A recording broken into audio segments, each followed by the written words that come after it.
Science of Being Well by Wallace D. Wattles. Chapter 9. When to Eat.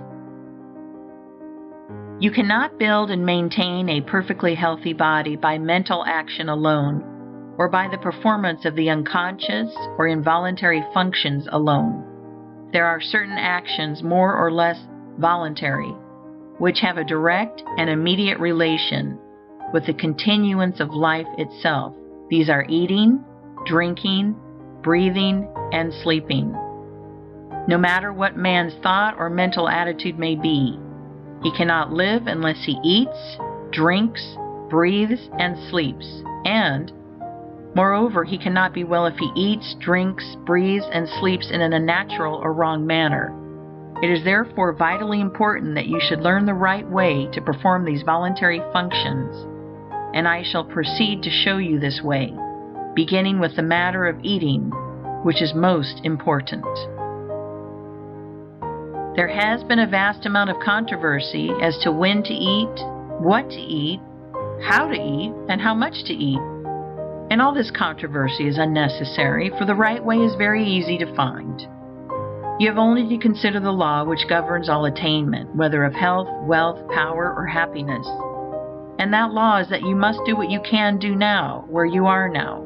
Do every separate act in the most perfect manner possible, and put the power of faith into every action.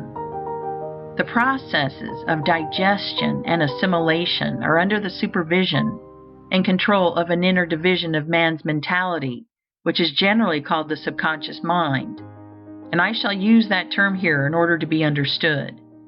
The subconscious mind is in charge of all the functions and processes of life, and when more food is needed by the body, it makes the fact known by causing a sensation called hunger. Whenever food is needed and can be used, there is hunger, and whenever there is hunger, it is time to eat. When there is no hunger, it is unnatural and wrong to eat, no matter how great may appear to be the need for food.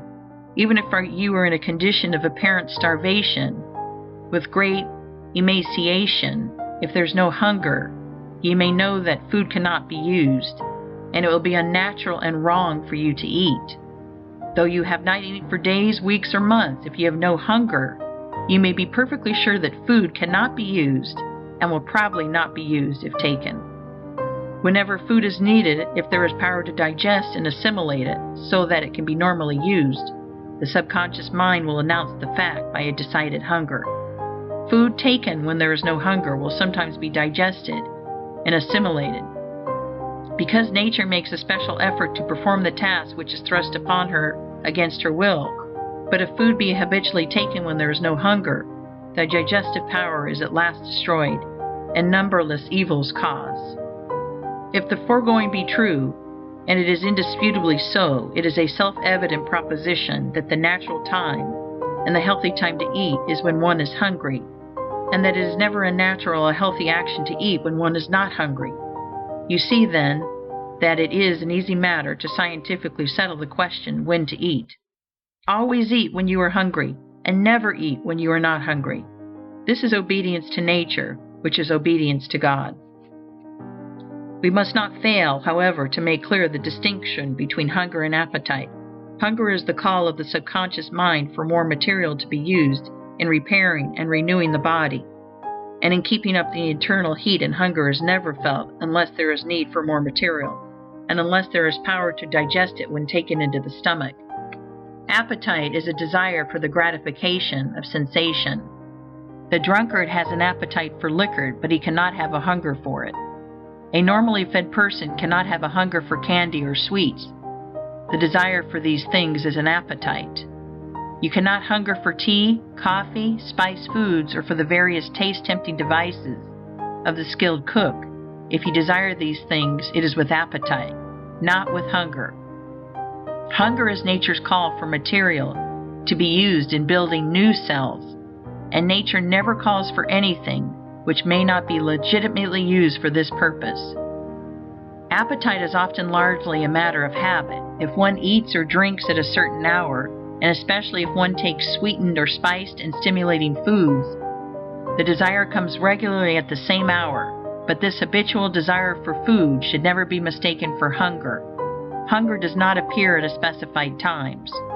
It only comes when work or exercise has destroyed sufficient tissue to make the taking in of new raw material a necessity. For instance, if a person has been sufficiently fed on the preceding day, it is impossible that he should feel a genuine hunger on arising from refreshing sleep. In sleep, the body is recharged with vital power, and the assimilation of the food which has been taken during the day is completed. The system has no need for food immediately after sleep, unless the person went to his rest in a state of starvation. With a system of feeding, which is even a reasonable approach to a natural one, no one can have a real hunger for an early morning breakfast. There is no such thing possible as a normal or genuine hunger immediately after arising from sound sleep. The early morning breakfast is always taken to gratify appetite, never to satisfy hunger. No matter who you are or what your condition is, no matter how hard you work or how much you are exposed, unless you go to your bed starved, you cannot arise from your bed hungry.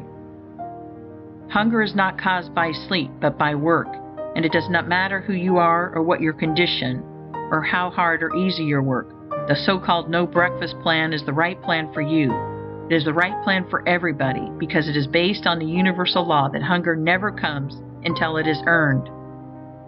I am aware that a protest against this will come from the large number of people who enjoy their breakfast, whose breakfast is their best meal, who believe that their work is so hard that they cannot get through the forenoon on an empty stomach, and so on. But all their arguments fall down before the facts. They enjoy their breakfast as the toper enjoys his morning dram, before it gratifies a habitual appetite, and not because it supplies a natural want. It is their best meal for the same reason that his morning dram is the toper's best drink. And they can get along without it, because millions of people of every trade and profession do get along without it, and are vastly better for doing so. If you are to live according to the science of being well, you must never eat until you have an earned hunger. But if I do not eat on arising in the morning, when shall I take my first meal? In 99 cases out of 100, 12 o'clock noon is early enough, and is generally the most convenient time. If you are doing heavy work, you will get by noon a hunger sufficient to justify a good-sized meal. And if your work is light, you will probably still have hunger enough for a moderate meal. The best general rule or law that can be laid down is that you should eat your first meal of the day at noon if you are hungry. And if you're not hungry, wait until you become so. And when shall I eat my second meal? Not at all, unless you are hungry for it, and that with a genuine earned hunger. If you do get hungry for a second meal, eat at the most convenient time. Who do not eat until you have a really earned hunger. The reader who wishes to fully inform himself as to the reasons for this way of arranging the meal times will find the best books thereon cited in the preface to this work. From the foregoing, however, you can easily see that the science of being well readily answers the question, when and how often shall I eat? The answer is, eat when you have an earned hunger, and never eat at any other time. End of Chapter 9. Recording by Jill Preston.